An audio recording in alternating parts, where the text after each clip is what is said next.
انت في عالم تاني والله العظيم. الشرطه نفسها واقفه جوه تدخل عشان تقبض عليك، تلاقي نفسهم عم دخلوا قاعدين ايه منك.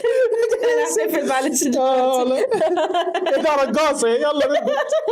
لا بجد بحبها قوي. كان في حاجه كنت بحب اعملها كده وانا ماشيه في واحد المفروض ما ندوسوش، تمام؟ المفروض في اللعبه ما تدوسوش، اروح دايسه مويتك. ايوه احنا قلنا كله هيموت دلوقتي، كله مش هيحصل. محدش بيعمل ميشن بجد، محدش بيعمل ميشن في اللعبه دي بجد. ما اعتقدش ان حد خدها بجد وهو عمل المهمات وبتاع دي. كلنا كنا بندخل احنا هنعمل كل حاجه غلط دي. انت عملت طاقه غله هتعربانه منه يعني.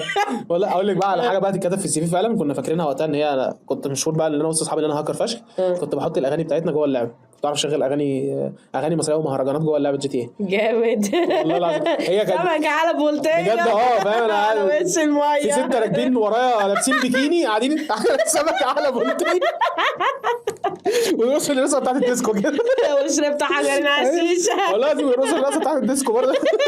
كان في لك غريب في اللعبه. هي كانت الفكره فيها ان انت في فولدر معين للاغاني اصلا جوه اللعبه، وانت بتنزلها فيها فولدر كده جوه اللي هو بتاع الاغاني، فانت تقدر تحط فيه الاغاني بتاعتك جوه. يا لا ده قمه الشبحانه بجد. انا عندي حاجة ايوه انا كنت بجيب صحابي. كنت ممكن اعبدك اللي هو يا لهوي ايه. ايوه انا بقول لك انا يلا. اصحابي وقتها بنوني بقام يعني. كانوا مسميني سيد البهوي يعني.